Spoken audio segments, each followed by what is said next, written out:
the flag we all beating our chest. When it's peace, it's the same old game, the same old players, same old names. Right.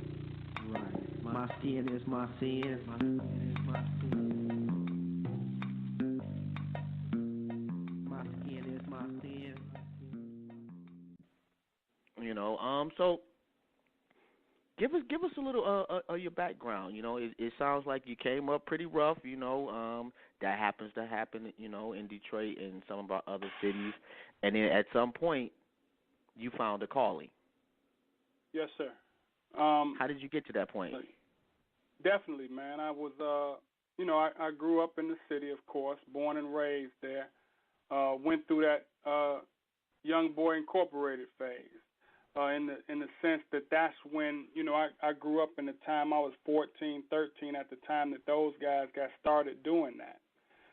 So we were young men during that time period, and that hustle came into play. I wasn't, I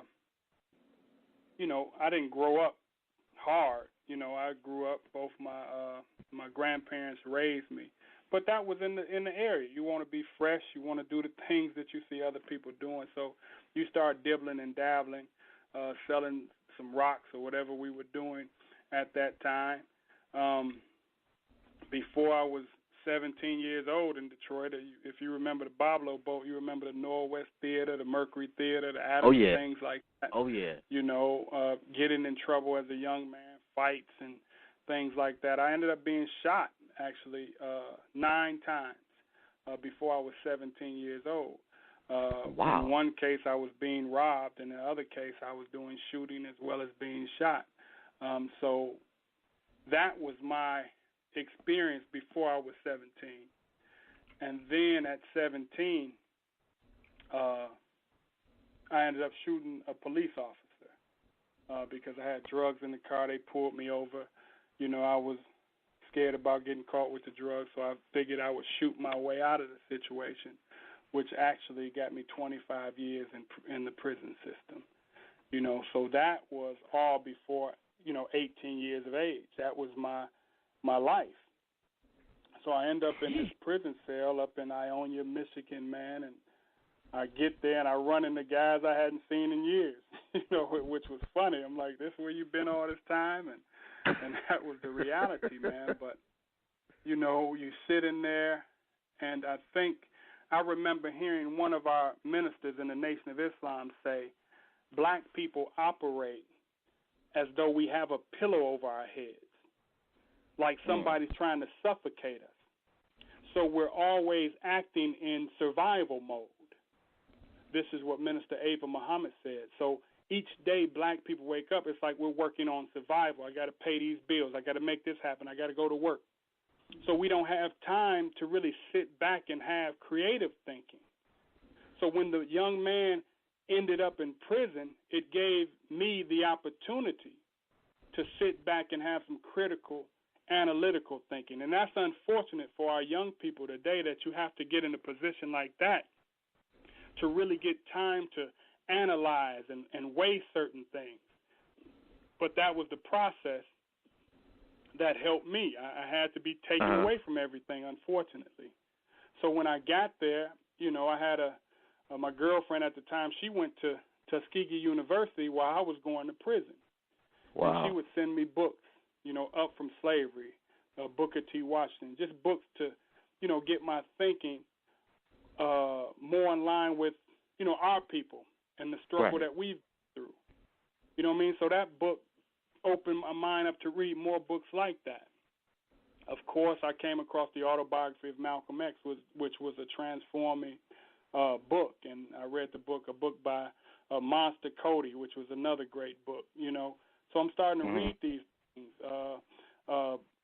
Superman the Man by J.A. Rogers, books that just challenge your thinking, man. And then I read or saw Minister Louis Farrakhan on the Donahue Show, and that was my first time really seeing him. I heard the name in the Public Enemy song, but I'd never seen him. And when I saw him, I saw just his intelligence and how he dealt with, Caucasian people. I mean, it was amazing to me because I had never seen anything like that. So I wanted to learn more about that. This made me change my actions, because sometimes you could go in prison, and it happens to many of our young men in prison and women when they get in a position like that where they feel that everything is taken away and that they have no hope. They just give themselves over to prison life. Well, what the minister gave me was a hope that I didn't have to give myself over to prison life. So I, finished school in there. I got my GED. I went 2 years of college. I got certified in welding. I was doing everything that I was supposed to do and that I could do in reaching for knowledge. And it came a point where another inmate pointed out something in my legal situation that could help me get out. And what it was when the judge sentenced me, the judge said, I'm giving you 25 years because you shot a police officer.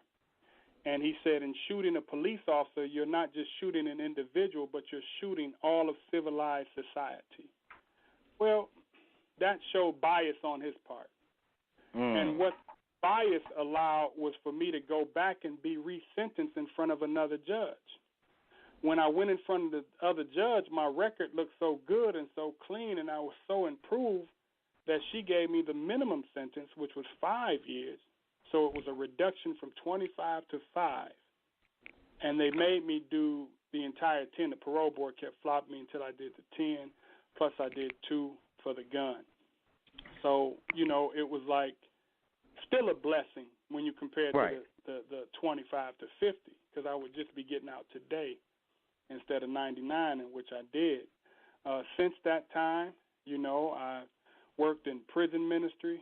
I was able to get a secure job and become a supervisor where I was able to employ over 200 former inmates. I worked in the prison ministry of the Nation of Islam for some years, and now I'm the local minister and state representative of the Honorable Minister Louis Farrakhan, which to me is my number one accomplishment at this time. And I'm also working a grant for Goodwill Industries, in which we employ young people from the ages of 18 to 24, giving them jobs as well as paying for education. That's going on right now. So, that's my life. I have a wife and 4 children. It's not too much more I could ask. Man, some sleep maybe. Yeah, that's number one. That's why I got some coffee right now. Wow, man, that's a phenomenal. That's like 3 books right there, to say the least. Yes, sir. But now, the book, it's like you feel like it's just starting. You know what I mean? The guys who are getting out of prison doing good things, it's really, it's a lot of brothers that's out here doing a lot of good things, man. And sometimes they don't get the shine or they don't get the opportunity to say it. But I know so many, man, that are doing the right thing. So, when people tell me you should write a book, I think about all of them. And I'm like, man, I haven't done anything that, some of my brothers aren't doing. So, it's a blessing for you to say that, man. And I thank you for that. And, maybe later on, we'll put something together and hopefully it could be inspirational.